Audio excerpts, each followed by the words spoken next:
Okay. So today we'll continue with the performance appraisal methods. In last class girls हमने कौन कौन से methods कर लिए थे? Can you just rename those methods? Ranking method, grading Tracking, method. paired, comparison grading. Okay, so एक minute, wait, I'll write it again. So हमने performance appraisal के जो methods किए थे, कौन कौन से method किए थे? First one is ranking method किया था हमने, ठीक है? And second one was paired comparison, ठीक है? And third कौन सा किया था? Grading Grading method. system. Grading system. Paired comparison and grading, right? Yes, ma'am. ठीक है. सो टुडे अब जो है हम बाकी के आपके, क्योंकि टोटल आई थिंक 12 मेथड्स हैं, तो बाकी के 9 जो मेथड्स हैं ट्रेडिशनल की बात कर रही हूँ, because I just told you कि 2 टाइप के मेथड्स होते हैं, एक हमारे ट्रेडिशनल आएंगे यहाँ पर, एक मॉडर्न. सो आज हम ये ट्रेडिशनल ही खत्म करेंगे, मॉडर्न जो है हम नेक्स्ट क्लास में स्टार्ट करेंगे. ठीक है, टुडे जो है हम ट्रेडिशनल वाले ही खत्म करेंगे. So with starting with the next method जो हमने करना है, that is okay. So I'll just start with the checklist method. Checklist method से start करते हैं. तो checklist method जो है वो क्या होता है?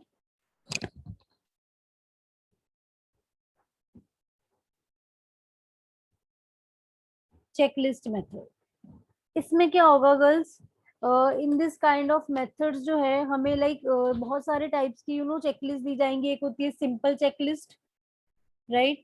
एक वेटेड होएगी, एक फोर्स्ड होएगी. मैं आपको तीनों समझाऊंगी इसके अंदर. First one is simple, then weighted and one is forced checklist. ठीक है, कि तीनों में क्या क्या हमने करना है. So first one is simple checklist. अब सिंपल चेकलिस्ट मेथड में पता क्या होता है, लाइक जैसे एक सुपरवाइजर है, उसको ना प्रिंटेड फॉर्म दे दिया जाता है, उसमें कुछ क्वेश्चंस पूछे जाते हैं about the performance of the employees, and वो जो सुपरवाइजर है उसको उन क्वेश्चंस का आंसर यस और नो में करना होता है, राइट? लाइक जैसे कि सिंपल चेकलिस्ट में मेरा आ जाएगा, जस्ट वेट. यस, सो देखिए सबसे पहले लाइक मैंने क्वेश्चन पूछा कि is the employ hard working? क्या ये जो एम्प्लॉय है ये हार्ड वर्किंग है? मेरा सपोज ये क्वेश्चन था, ठीक है, हार्ड वर्किंग, और मैंने ऑप्शंस आपको सिर्फ इतने दिए, यस और नो, राइट? और मैंने दूसरा क्वेश्चन लाइक पूछ लिया, is he regular on the work? कि वो यार डेली आता है, वो रेगुलर रहता है वर्क पे, ठीक है. एक मैंने क्वेश्चन पूछ लिया, does he cooperate with his superiors? Cooperate करता है विद सुपीरियर? इस तरीके के मैंने 4-5 आपसे क्वेश्चंस पूछ रहे हैं. Does he follow the instructions? So आपको इसके आंसर्स जो है वो यस या फिर नो में देने होते हैं. So this is called simple checklist method. Clear है गर्ल्स? मींस आपको एक Yes, list ma'am. Of statements दे दी जाएगी, Yes, जिसमें ma'am. उस एम्प्लॉय के करेक्टरिस्टिक्स होंगे रिलेटेड टू हिज परफॉर्मेंस के हिसाब से. तो जो रेटर होगा या इवेल्युएटर होगा, उसको बस उसके परफॉर्मेंस को जो है मार्किंग देनी है. वो कैसे देनी है? सिंपल चेकलिस्ट में यस और नो में से उसको एक टिक करते रहना है. क्लियर? Yes, तो ma'am. आपको सेट ऑफ क्वेश्चंस होंगे, यस नो में टिक करना है. तो इससे हमें एंड में पता लग जाएगा कि वो एम्प्लॉय जो है वो कितना, उसकी परफॉर्मेंस जो है अच्छी है या जो भी उसकी परफॉर्मेंस का लेवल है. नेक्स्ट हमारा जो आएगा दैट इज वेटेड चेकलिस्ट. अब वेटेड चेकलिस्ट में क्या होगा, यहाँ पर ना जैसे इसका नेम जो सजेस्ट कर रहा है, यहाँ पर कुछ चीजों को ना वेट से साइन कर दिए जाते हैं. क्या किया जाता है? Weights are assigned. अब वेट्स जो है किस चीजों को असाइन किए जाते हैं? लाइक देख, कोई चीज मेरे लिए ज्यादा इंपॉर्टेंट है, हो सकता है ना कि लाइक कुछ चीजें ज्यादा इंपॉर्टेंट होती है ऑर्गेनाइजेशन में, कुछ लेस इंपॉर्टेंट होती हैं, राइट? अब इनमें से भी तो ये 3 कैरेक्टरिस्टिक की बात करूं तो इनमें से कोई कैरेक्टरिस्टिक होगा ना जो ज्यादा इंपॉर्टेंट है, कोई होगा जो चलो ठीक है, नहीं भी होगा तो ठीक है, कोई बात नहीं, काम तो चल ही जाएगा. होता है ऐसे, राइट? सो मुझे इम्पोर्टेंस के Yes, बारे ma'am. में भी करना है. अब वो कैसे करेंगे वो भी मैं आपको बताती हूँ यहाँ पर. जैसे कि अब हमारे एक साइड पे मैंने ट्रेड्स लिस्ट कर दिए हैं, ट्रेड्स लिस्ट कर दिए हैं। ट्रेड्स जैसे कि सबसे पहला है रेगुलरिटी, नेक्स्ट जॉब नॉलेज कि उसको जॉब नॉलेज कितनी है, ठीक है। थर्ड सपोज इसमें आ गया डिपेंडेबिलिटी कि वो कितना डिपेंड जो है रहता है। देन और भी हो सकते हैं लाइक लॉयल्टी लगा लो या लीडरशिप लगा लो कि उसमें लीडरशिप का कितना ज्यादा पोटेंशियल है। सो इस तरीके से मैंने ये ट्रेड्स लिख दिए। देन मुझे इनको वेटेज देनी है। क्या देनी है? वेटेज। अब मैंने वेटेज क्या दी कि रेगुलरिटी तो चलो ठीक है, ये इतना इंपॉर्टेंट नहीं है, सो 0.5 दे दी। जॉब नॉलेज इज इम्पोर्टेंट, इसको सपोज मैंने जो है वेटेज 2 दे दी है। डिपेंडेबिलिटी को 1 दे दी। लॉयल्टी भी इंपॉर्टेंट है, इसको 2 दे दी। लीडरशिप सपोज बहुत ज्यादा मेरे लिए इंपॉर्टेंट है तो उसको मैंने 2.5 दे दी। तो ये डिपेंड करता है जो चीजें आपके लिए कितनी कितनी इंपॉर्टेंट है। तो आपने यहाँ पर ट्रेड्स लिख दिए एक साइड पे, एक साइड पे उनको importance, on the basis of their importance आपने वेटेज दे दी कि ऑर्गेनाइजेशन में। क्योंकि देखो जो पिछला मेथड था उसमें हम ऐसा नहीं ना कर रहे, ठीक है यस नो सबके साथ हो रहा है कि रेगुलर है नहीं है, हार्ड वर्किंग है या नहीं है। सो ये सारा कुछ है, बट यहाँ पर प्रॉब्लम क्या आती है कि आपको वेटेज नहीं पता लगती, राइट। आपको ये नहीं पता लगता कौन सी चीज ज्यादा इंपॉर्टेंट है, किसको ज्यादा मुझे ध्यान से देखना है कि ये बंदा ये वाली चीज में परफेक्ट है ये नहीं है। सो वेटेज देने के बाद नेक्स्ट स्टेप मेरा क्या होगा, अब मैंने उनको स्कोर्स देनी है या कह सकते हो परफॉर्मेंस रेटिंग देनी है। गर्ल्स आपको मेरी वॉइस ऑडिबल है? Yes, ma'am. Yes, ma'am. Performance rating देनी है वो 1 to 5। जैसे मैंने इसको रेगुलरिटी में दे दिया 4 स्कोर, ठीक है चलो ये रेगुलर ही होता है। जॉब नॉलेज मुझे इसकी बहुत पसंद है तो मैंने इसको 5 दे दिया। डिपेंडेबिलिटी में मैंने 3 दे दिया। लॉयल्टी में मैंने इसको 4 दे दिया। इस तरीके से मैंने इसको स्कोर्स दे दिया अपने हिसाब से। देन आपको पता है ये वेटेड मेथड से आपको इसका जो है वेटेड वो निकालना होगा कि क्या इसका वेटेड चेकलिस्ट स्कोर बन रहा है, राइट। मतलब दिस इनटू दिस करके मैंने इसका वेटेड चेकलिस्ट स्कोर निकाल लेना है। Clear? Yes, ma'am. Yes, ma'am. सो इस तरीके से ये आ जाएगा। Clear girls? Yes, ma'am. मैं Yes, आपको एक ma'am. बार इसकी स्लाइड भी दिखा दूंगी पीपीटी में। तो अभी जस्ट आई वाज थिंकिंग एक बार मैं आपको ओरली पहले समझा दूं क्या है, देन मैं आपको इसकी स्लाइड्स भी शो कर दूंगी इन मेथड्स की, ठीक है। उसके बाद next one is weighted checklist के बाद अब हमारा इसी में ही चेकलिस्ट के अंदर ही आ रहा है third one is forced checklist. Third one कौन सा है? Forced checklist. अब इसमें क्या होता है फोर्स चेकलिस्ट में कि लाइक आपको ना जैसे मैं बता देती हूँ कि आपको एक करेक्टरिस्टिक दे दिया रेगुलरिटी, ठीक है। यहाँ पर एक वर्ड लिख दिया मोस्ट, यहाँ पर लिख दिया लीस्ट। अब रेगुलरिटी के लिए मैं कुछ स्टेटमेंट्स आपको दे रही हूँ कि लाइक ये बंदा ऑलवेज रेगुलर है, ठीक है। या फिर एक मिनट रुको, मैं ये आपको दिखाई देती हूँ, शो ही कर देती हूँ। Just wait for a second, ये मैं आपको स्लाइड शो कर देती हूँ, एक सेकेंड।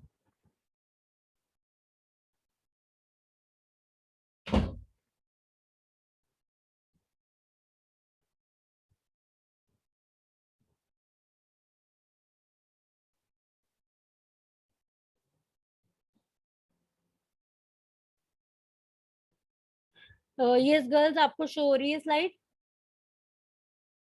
Yes, ma'am. Ma'am. ये पहले सिंपल चेकलिस्ट है, ठीक है। ये मैं आपको ऑलरेडी बता चुकी हूँ कि लाइक जैसे यहाँ पर क्वेश्चंस पूछे जाते हैं, इज द एम्प्लॉय रेगुलर, और सारे जो भी इज ही हेल्पफुल या is he follow the instructions, इस तरीके के क्वेश्चंस होंगे, यस नो होगा। ये सिंपल चेकलिस्ट है। वेटेड मैंने आपको बताया है। इसके बाद वेटेड में लाइक वेट्स असाइन कर दिए डिफरेंट डिफरेंट रेट्स को, देन उसको रेटिंग दी 1 to 5 के अंदर, ठीक है। ये भी मैं आपको बता चुकी हूँ।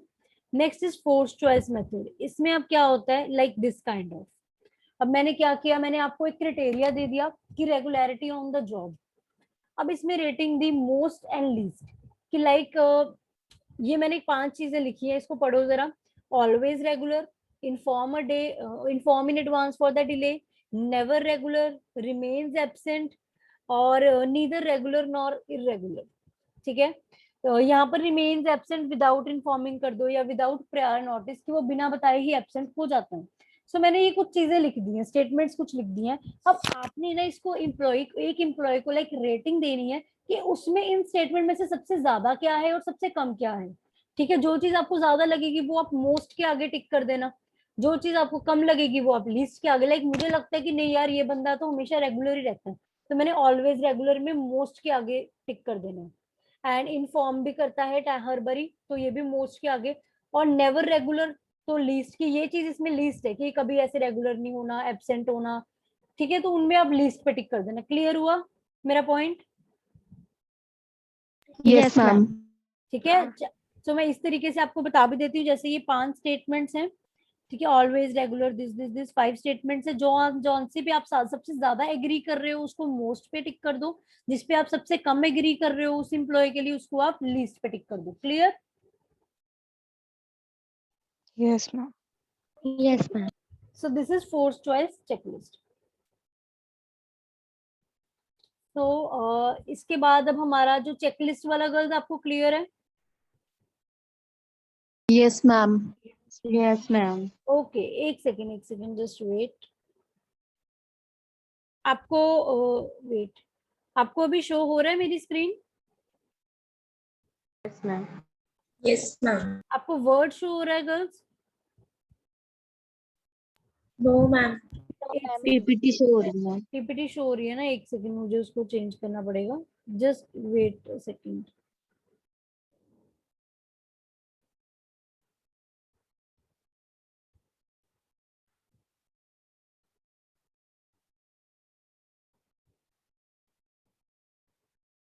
ठीक है, समझ आया? सो मैंने इस तरीके से Yes, 5 ma'am. कैरेक्टरिस्टिक लिख दिए, जिस पे आप मोस्टली एग्री कर रहे हो आपने उसको मोस्ट पे टिक कर देना, जिन स्टेटमेंट पे आप सबसे कम एग्री कर रहे हो उसको आपने इस तरीके से टिक कर देना है। क्लियर? चलो, so I think this is clear to you. So अब हम नेक्स्ट मेथड करेंगे। चेकलिस्ट के बाद हमारा जो नेक्स्ट मेथड है that is graphic scales method. ये ऑलमोस्ट ना ग्रेडिंग मेथड से मिलता जुलता है जो हमने कल किया था। याद है गर्ल्स, कल जो ग्रेडिंग मेथड किया था? Yes, ma'am. ठीक है, ओ सॉरी, मैं ग्रेडिंग ही लिखी जा रही हूँ, ये ग्राफिक मेथड है, ग्राफिक स्केल्स मेथड। अब इसमें क्या होगा, देखो इसमें भी ये भी बहुत सिंपल मेथड है। इसमें भी उसका जो एम्प्लॉय के एक साइड पे उसके करेक्टरिस्टिक्स वगैरह लिखे जाएंगे एंड उनको रेटिंग दी जाएगी एक स्केल के ऊपर। स्केल कैसे की, जैसे कि एक मैं आपको बनाकर दिखा देती हूँ। इस तरीके का आपका ना ये स्केल है, 0 1 2 3 4 एंड 5। ठीक है, ये आपका स्केल रहेगा। एंड यहाँ पर मैंने कुछ ट्रेड्स लिख दिए, लाइक क्वांटिटी ऑफ वर्क, कि जैसे कल ग्रेडिंग में भी किया था ना, एक साइड पे लिखा था कितना क्वांटिटी ऑफ वर्क वो करता है। देन इधर दे दिया क्वालिटी ऑफ वर्क, कि उसकी क्वालिटी कैसी है, वो काम कितना नीटली करता है, कितना अच्छे से परफॉर्म करता है।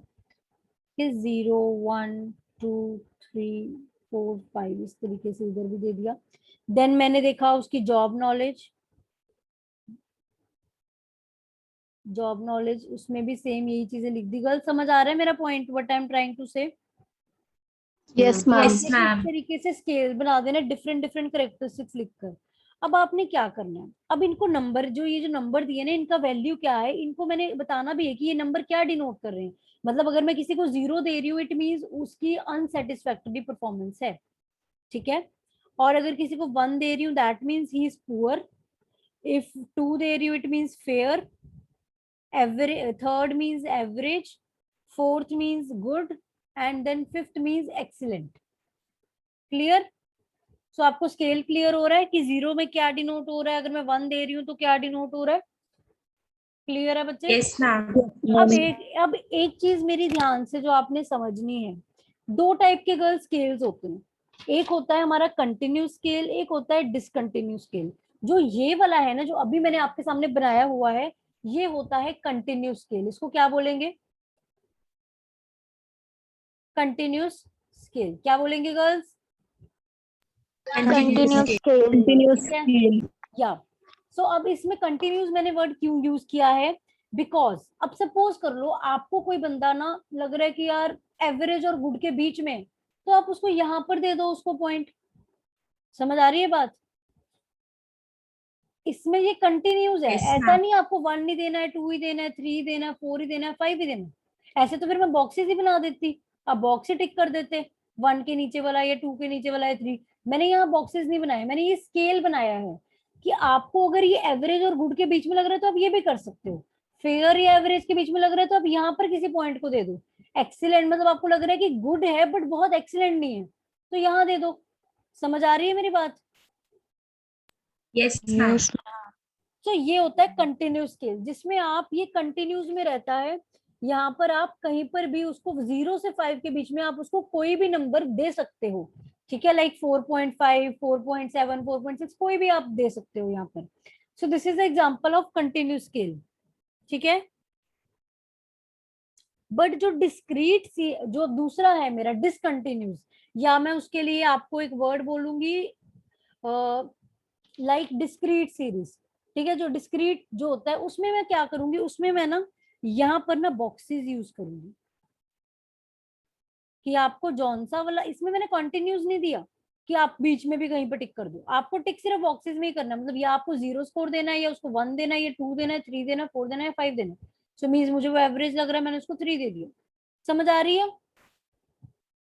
Yes, ma'am. yes, ma'am. Clear? ये मैं आपको एक बार दिखा भी देती हूँ, ये वाला भी पार्ट में आपको, सेकेंड।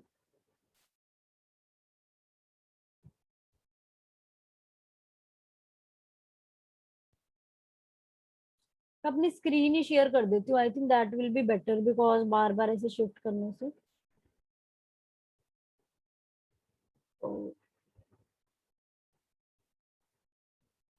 शो हो रहा है आपको? Yes, Yes, ma'am. ma'am. चलो, सो यस, अब ये देखो, ये डिसकंटिन्यूस के एग्जांपल है। बॉक्सेस बना दिए एंड डिफरेंट डिफरेंट बॉक्सेस को आप चाहे 0, 1, 2, 3, 4 नंबर दे दो, चाहे उनको दे दो कि लाइक पहला बॉक्स मतलब कोई इंटरेस्ट नहीं है उसको, उसका एटीट्यूड, यू नो करेक्टरिस्टिक में क्या मेजर कर रही हूँ, सपोज एटीट्यूड, तो मैंने पहले बॉक्स का मतलब लिख दिया कि इसको कोई इंटरेस्ट नहीं होता, दूसरे का इंडिफरेंट सा है, तीसरे का मतलब ये इंटरेस्टेड होता है, फोर्थ मींस इसमें बहुत एंथुसियाज्म होता है, fifth means very much enthusiastic. So ये इसकी एटीट्यूड को मैंने डिफरेंट डिफरेंट रेट्स में बस मैं यहाँ पर बीच Voice में breaking.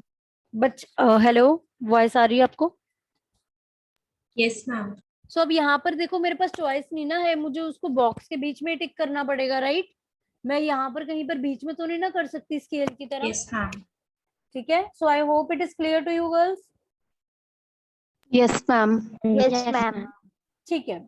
सो अब हम नेक्स्ट मेथड करेंगे, that is critical incident method. कौन सा मेथड करेंगे नेक्स्ट? गर्ल्स अपनी बुक में ना टिक करते रहो जौन सा मैं करवा रही हूँ, बिकॉज मैं बीच बीच में से भी करवा रही हूँ, Critical incident method. ठीक है। सो नेक्स्ट हमने करना है क्रिटिकल इंसिडेंट मेथड। इसमें गर्ल्स क्या होता है, पहले Yes, मैं आपको ma'am. थोड़ा सा एक्सप्लेन कर देती हूँ, देन मैं आपको इसके एग्जांपल्स भी शो करूंगी।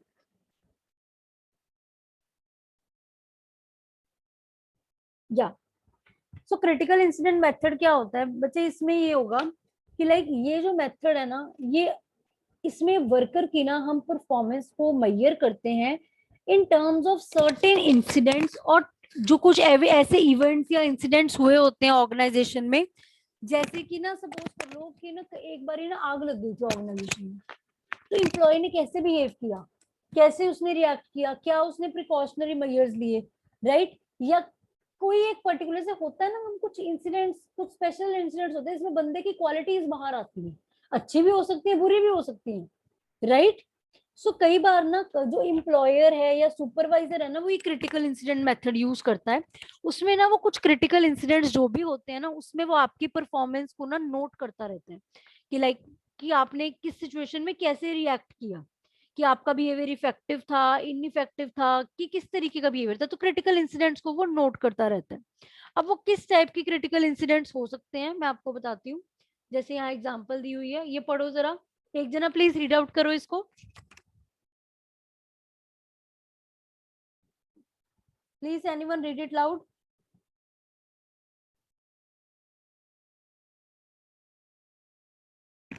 Girls, my voice is audible to you? Yes, ma'am. Please anyone read it loud, ये वाले पॉइंट को जो एग्जांपल मेरी अभी आपके सामने आ रही है। July 20, sales clerk patiently attended to the customer's complaint. He is polite, promote, enthusiastic in solving the customer's problem. ठीक है, पहले इसको Next डिस्कस is the करते हैं। एक सेकंड पहले इसको डिस्कस करते हैं। जैसे उसने पहला क्या बोला कि 20 जुलाई को ना सेल्स क्लर्क ने बहुत पेशेंटली एक कस्टमर की कंप्लेंट को हैंडल किया, उससे बहुत पोलाइटली बात करी, जल्दी उसको रिस्पॉन्स दिया और एंथुजियास्टिक वे में ना फटाफट उसकी प्रॉब्लम को सॉल्व कर दिया।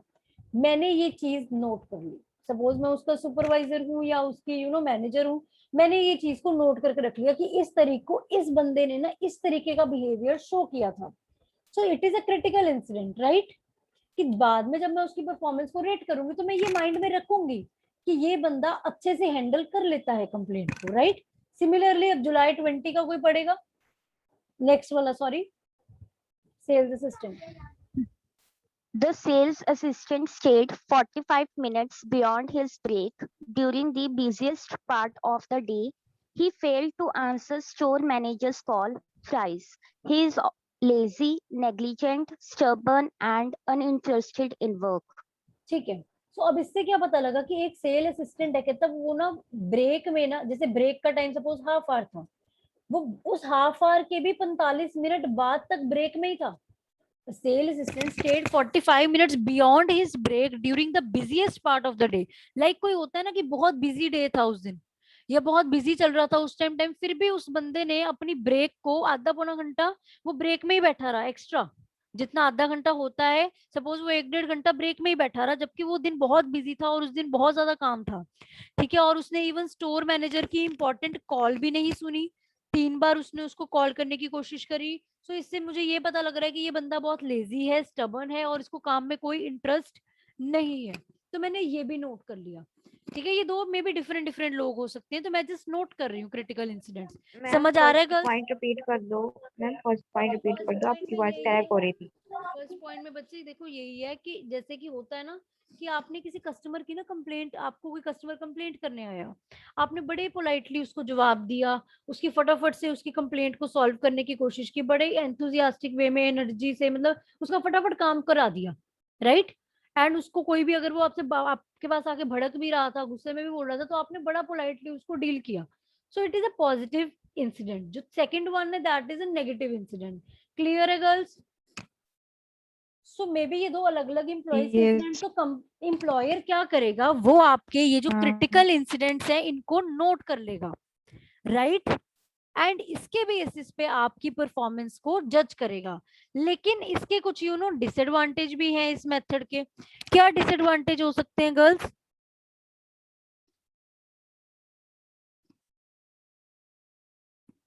देखो हमारी ना ये एक ह्यूमन नेचर है, हम किसी की गलत चीज ना जल्दी नोटिस करते हैं रेदर देन उसकी पॉजिटिव चीज, होता है। तो अगर उसने कुछ Yes, गलत ma'am. काम किया होगा, नेगेटिव ma'am. इंसिडेंट होगा, वो हम ज्यादा जल्दी नोटिस कर लेंगे रेदर देन अगर वो कुछ पॉजिटिव उसका इंसिडेंट होगा, राइट? सो एक इस मेथड का ये Yes, नुकसान है। ठीक है, और ऐसे इंसिडेंट्स का तो रोज रोज भी नहीं होते हैं। तो आप अगर परफॉर्मेंस अपने अप्रेज करनी, क्या पता ऐसा कोई इंसिडेंट हुआ ही ना हो, राइट? सो ये भी एक इसका एक ड्रॉबैक है। और क्या हो सकता है, इसमें बहुत ज्यादा क्लोज सुपरविजन रिक्वायर्ड है, और सुपरवाइजर जो है कई बार इमीडिएटली वो नहीं रिकॉर्ड कर पाता, वो भूल गया। जरूरी थोड़ी आप कॉपी पेन लेके बैठे रहोगे, ऐसा इंसिडेंट हो मैं साथ ही नोट करूंगा, भूल सकते हो आप। Yes, ma'am. तो Yes, ma'am. ये इस मेथड के क्या है, ड्रॉबैक्स हैं। Clear to you girls? This method is clear? Yes, ma'am. Yes, ma'am. Okay जी। सो अब मैं नेक्स्ट मेथड जो करवाने लगी हूँ that is free essay method. कौन सा मेथड? Free ये essay method. Free Free essay essay method. ठीक है, इसको हम ऐसे इवेल्युएशन भी बोल सकते हैं या फ्री एसे मेथड भी बोल सकते हैं। इस मेथड में पता क्या होता है, इस मेथड में ना जो सुपरवाइजर होता है उसको कहा जाता है कि वो ना एक रिपोर्ट लिखे अपने एम्प्लॉय के बारे में, ठीक है, और उसमें वो कंटिन्यूसली अपने एम्प्लॉय को जो है उसको वॉच करता है और उसके बारे में एक रिपोर्ट लिखता है, और उसमें उसके स्ट्रॉन्ग या वीक पॉइंट जो भी उसको उसके बिहेवियर में लग रहे होते हैं लिखता है। जैसे कि उसकी जॉब नॉलेज कैसी है, वो कंपनी के प्रोग्राम्स को कैसे समझ रहा है, उसके कोवर्कर के साथ कैसे रिलेशन है, क्या उसका एटीट्यूड है, क्या परसेप्शन है, किस तरीके से वो प्लानिंग कर रहा है, सारी चीजें। क्लियर? सो मैंने एक ऐसे लिख दिया, जैसे मुझे आप में से किसी स्टूडेंट के ऊपर बोल दिया जाए एक पेज लिखो, एक ऐसे लिखो, तो मैं आपकी ओवरऑल हर चीज जो जो मुझे पता होगी, राइट, तो अगर मैं आपको क्लोजली सुपरवाइज कर रही हूँ तो आपकी जो जो चीजें मुझे पता होंगी तो क्या होगा, मैं उसको इवेल्युएट करूंगी। क्लियर है? Yes, ma'am. Yes. Yes, ma'am. क्या उसको मैं ऐसे फॉर्म में लाइक पैराग्राफ लिखना है इसमें, और कुछ नहीं करना। We just have to write a paragraph on a person, right, और उसमें ये पॉइंट्स कवर करने। So this is called essay evaluation. Clear है? Clear to you girls? Yes, Yes, ma'am. ma'am. अच्छा, अब एक जना प्लीज एक मेरा काम करे, आप ना अटेंडेंस के स्क्रीनशॉट्स ले लो, बिकॉज ना जूम पे टाइम लिमिट होती है, अब 10 मिनट्स में ये मीटिंग ओवर हो जाएगी। सो फटाफट से एक जना स्क्रीनशॉट्स ले ले।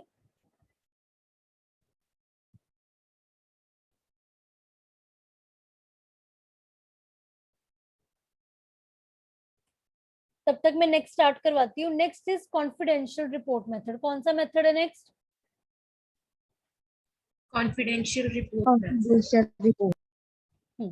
कॉन्फिडेंशियल रिपोर्ट मेथड में क्या होता है, इसमें क्या होगा कि इसमें ना मोस्टली ना ये जो मेथड है ना कॉन्फिडेंशियल रिपोर्ट, ये गवर्नमेंट ऑर्गेनाइजेशंस में ही यूज होता है। कहाँ पर यूज होता है ये? Government organization. हाँ, गवर्नमेंट डिपार्टमेंट्स, गवर्नमेंट ऑर्गेनाइजेशंस, वहां पर ये मेथड यूज होता है।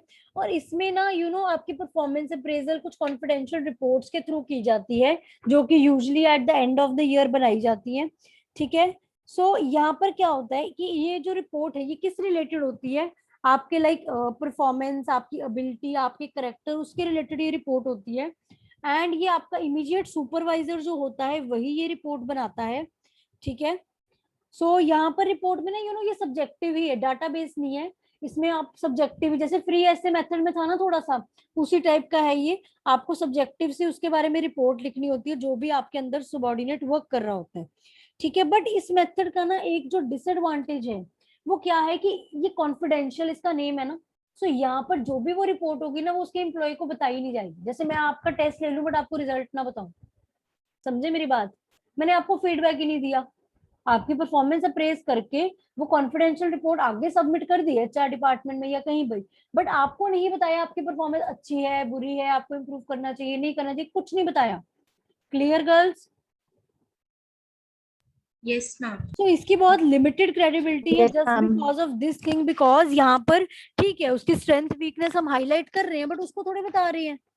सो एम्प्लॉय को तो बता ही नहीं रहे हैं ताकि वो उसको सुधार सके, राइट? तो ये कॉन्फिडेंशियल रिपोर्ट में उसकी जो फीडबैक को भी कॉन्फिडेंशियल रखा जाता है, एम्प्लॉय के साथ नहीं शेयर किया जाता कि उसकी परफॉर्मेंस अच्छी है या बुरी है। और ये गवर्नमेंट ऑर्गेनाइजेशन में ही इस टाइप का मेथड यूज होता है। ये भी काइंड ऑफ एसे मेथड जैसा ही है, आपने डिस्क्रिप्टिव पूरी रिपोर्ट ही लिखनी होती है उस बंदे के बारे में। ठीक है, उसके हायर स्ट्रेंथ्स, वीकनेसेस, सब कुछ। सो किसी ने गर्ल स्क्रीनशॉट ले लिए हैं? Yes, ma'am. Yes, ma'am. Okay जी, thank you so much. So clear है ये पॉइंट आपको? सो इसको भी Yes, Yes, ma'am. ma'am. इसको भी टिक कर लो। अब हमारा जो है कौन सा रह गया, आई जस्ट सी। यस, एक अपना फोर्स डिस्ट्रीब्यूशन मेथड रहता है, मैं आपको इसके बाद वो करवाती हूँ। फोर्स डिस्ट्रीब्यूशन मेथड में गर्ल्स क्या होता है, उस मेथड में ये होता है कि लाइक जैसे कि ना, मैं आपको ये थोड़ा रिटर्न में ही उसमें ही बता देती हूँ। शो हो रही है ना screen? Yes, ma'am. Yes, ma'am. ठीक है। Yes. तो इसमें फोर्स डिस्ट्रीब्यूशन मेथड में क्या होगा, मैं पहले नोट, फोर्स डिस्ट्रीब्यूशन मेथड, इसमें हम क्या करेंगे, इस काइंड ऑफ मेथड में ना, जैसे कई बार पता क्या होता है कि ज्यादातर ना जो एम्प्लॉयर्स होते हैं या सुपरवाइजर्स होते हैं ना, वो ना नॉर्मली क्या करते हैं, वो एम्प्लॉयज को सबको या तो गुड गुड गुड देते रहते हैं, या पुअर देते रहेंगे, या एवरेज देते रहेंगे। मतलब कि लाइक जैसे मैंने कल भी आपको बताया था, एक एरर होता है कि वो सेफ प्ले करने की कोशिश करते हैं, एवरेज ही देते रहते हैं सबको या गुड ही देते रहते हैं। तो इस तरीके की कुछ चीजें होती हैं। सो ऐसे केस में हम किस तरीके, क्योंकि इससे तो मुझे प्रॉपर फीडबैक नहीं मिल रहा कि कौन सा बंदा अच्छा है कौन सा बुरा है, ऐसा हो सकता है ना। सो इस टाइप के बायसनेस को या इस टाइप के एरर को कम करने के लिए इन्होंने ना एक मेथड बनाया है, फोर्स डिस्ट्रीब्यूशन मेथड। उसमें उन्होंने पता क्या बोला है, उसमें उन्होंने बोला है कि जो सारे इंप्लॉइज है ना उनको आपने 5 कैटेगरीज में डिवाइड करना है। किस 5 कैटेगरीज में, लाइक कुछ आपको आउटस्टैंडिंग इंप्लॉइज बताने हैं अपनी ऑर्गेनाइजेशन में, कुछ आपको बताने हैं जो अबव एवरेज इंप्लॉइज हैं, कुछ जो आपके इंप्लॉइज जो एवरेज हैं, कुछ आपके एम्प्लॉयज बिलो एवरेज हैं, कुछ जो बहुत ही पुअर हैं, राइट। तो आपको ये 5 टाइप के जो एम्प्लॉयज है इनको बताना है। और कैसे बताना है कि आपको अपने टोटल एम्प्लॉयज, जैसे सपोज टोटल 100 एम्प्लॉयज हैं, तो उसमें से 10% एम्प्लॉयज आपको जो है वो हमेशा डालने हैं कौन सी कैटेगरी में, जो आपकी आउटस्टैंडिंग वाली कैटेगरी है। आपको कम से कम 10, मतलब आपको 10% लोग हमेशा इस कैटेगरी में दिखाने हैं, ठीक है। उसके बाद जो 20% लोग हैं वो आपको जो है वो दिखाने हैं अबव एवरेज वाली कैटेगरी में, ठीक है। 40% लोग आपको एवरेज कैटेगरी में दिखाने हैं, 20% आपको बिलो एवरेज में, एंड 10% आपको पुअर कैटेगरी में दिखाने हैं। सो मैंने एक आपके साथ जबरदस्ती नहीं कर दी कि 10% एम्प्लॉयज को जबरदस्ती ही आप डालो ही डालो आउटस्टैंडिंग में, या 10% एम्प्लॉयज को पुअर में डालना ही डालना है, 40% को एवरेज में डालो, 20% को अबव एवरेज में, सिमिलरली 20 को बिलो एवरेज में। तो आपने अपने 100 एम्प्लॉयज को इस तरीके से, आप टोटल चेक करोगे तो आपका ये कितना बन रहा है, 30, 70, 30, 100 बन रहा है, राइट। आपको एक तरह बता दिया कि आपने कितनी कितनी परसेंटेज जो है कैसे डिवाइड करनी है। लाइक इसके लिए चार्ट भी बनाया हुआ है बुक में, तो मैं आपको वो भी एक बार बना के दिखा देती हूँ। गर्ल्स ये समझ आ रहा है आपको? Yes, ma'am. Yes, ma'am. तो फोर्स डिस्ट्रीब्यूशन कर दी है मैंने। लाइक आपको जबरदस्ती बोल दिया कि आपके जितने एम्प्लॉयज हैं उसमें से जो 10% है वो आप ये वाली कैटेगरी में डाल दो, पुअर, ठीक है। 20% बिलो एवरेज में डाल दो, ठीक है। देन जो है 40% वो एवरेज में रखो, देन अबव एवरेज में 20% डाल दो, देन 10% जो है एक्सीलेंट में डाल दो। समझ आई मेरी बात? Above average, Yes, ma'am. Average, यहाँ पर बिलो एवरेज, पुअर। आपको जबरदस्ती ना पर्सन्स को इस कैटेगरी में डालना है। समझ आया? तो इससे क्या होगा कि बंदा ना हर किसी को एवरेज एवरेज एवरेज नहीं देता रहेगा, या हर किसी को गुड गुड नहीं देता रहेगा। उसको पता होगा कि मुझे इन 100 बंदों में से 10 को आउटस्टैंडिंग बताना है, तो वो बहुत ज्यादा प्रॉपरली एग्जामिन करके बताएगा कि ये 10 बंदे बेस्ट हैं, ये 10 बंदे पुअर हैं, ये लोग एवरेज है, ये अबव एवरेज है, बिलो एवरेज है। मतलब क्लियरली डिस्टिंग्विश, मतलब जो डिस्टिंग्विश हो जाएगा हमारी ऑर्गेनाइजेशन में। Clear to you girls? तो इसमें Yes, उनको ma'am. फोर्सफुली उनको कहा जा रहा है अब डिस्ट्रीब्यूशन करो ही करो, ठीक है। ये एक तरह ये अच्छा ही मेथड है जिससे आपको करेक्ट रिजल्ट मिलेंगे, अदर देन सबको ही मैं एवरेज एवरेज करी जाऊं या गुड गुड करी जाऊं, तो वो मुझे उसमें क्या पता लगेगा कि कौन सा बंदा अच्छा है कौन सा बुरा है। इसमें एटलीस्ट मुझे क्लियर डाटा तो मिल रहा है कि कौन से 10 लोग एक्सीलेंट है, कौन से 10 लोग पुअर हैं, ठीक है। सो इस तरीके का ये हमारा फोर्स डिस्ट्रीब्यूशन मेथड होता है। तो आई थिंक ये भी आपको क्लियर है गर्ल्स। सो अब हमारा कौन सा मेथड रह Yes, गया, ma'am. मुझे बता दो गर्ल्स, इसमें कौन कौन सा मेथड रह गया है? I think Group appraisal. Ma'am, group last appraisal, report. तो लास्ट के 2 रह गए है ना, ग्रुप अप्रेजल और फील्ड रिव्यू, ठीक है। ग्रुप अप्रेजल में गर्ल्स क्या होता है कि लाइक यहाँ पर ना एक ग्रुप ऑफ एम्प्लॉयर्स, जैसे आपका सुपरवाइजर, एक एचआर का मैनेजर, 2-3 और बंदे ना आपको इकट्ठे ही अप्रेज करते हैं। लाइक एक बंदा नहीं आपका अप्रेजल करने आया। ग्रुप अप्रेजल में 3-4 लोग जो हैं, 3-4 लोग, उसमें से कोई आपका एक एचआर का बंदा हो सकता है, एक आपका सुपरवाइजर हो सकता है, कोई आपका टीम मेंबर हो सकता है। तो ऐसे ही 3-4 बंदे जो हैं वो आपको जो अप्रेज करेंगे आपकी परफॉर्मेंस को। इसका फायदा ये है कि अगर एक बंदा करता फिर तो बायसनेस आने के चांसेस थे, क्या पता वो आपको ना पसंद करता हो। यहाँ पर 3-4 लोग इन्वॉल्व होंगे, मल्टीपल जजेस होंगे, बेसिकली कह सकते हैं, जो आपकी परफॉर्मेंस को जज कर रहे होंगे, ठीक है। क्योंकि आपका सुपरवाइजर ही आपके ज्यादा क्लोज है, तो वो उनके साथ डिस्कस करेगा आपकी परफॉर्मेंस के बारे में, या जो है तो वो प्रॉपरली सारी चीजें जो है वो डिसाइड करेंगे, ठीक है। सो आपका सुपरवाइजर यहाँ पर Yes, क्लियरली ma'am. आपकी ड्यूटीज, आपकी रिस्पॉन्सिबिलिटीज, आपके ये जो जॉब स्टैंडर्ड्स हैं, एक्चुअल परफॉर्मर्स, सारी चीजें जो हैं वो उसको बताएगा। एंड देन ग्रुप इस पे प्रॉपर डिस्कशन करेगा, ठीक है, आपकी परफॉर्मेंस को देखेगा, देन वो आपको सजेशंस वगैरह देंगे। मतलब मल्टीपल जजेस आ गए यहाँ पर। Clear to you girls? Girls अभी मीटिंग ना अभी Yes, less than 1 ma'am. Minute में खत्म होने वाली है, मेरा ये भी 1 मिनट से पहले ही बंद हो जाएगा। सो आपको क्लियर हो गए है ना? I will share the Yes, ma'am. Recording after the Yes, class, ठीक है। ma'am. क्लास के बाद मैं रिकॉर्डिंग आपके साथ शेयर कर दूंगी, ठीक है। Okay, ma'am. एक हमारा Okay, ma'am. हाँ अभी आई थिंक बंद ही हो जाएगा, तो ये जो छोटे छोटे 2 रह गए हैं ये मैं आपको कल बता दूंगी, ये जस्ट 1-1 मिनट में हो जाएंगे, ठीक है। Okay, ma'am. Okay, ma'am. Okay. Okay ma'am, ma'am Google classroom में कर देना सेंड।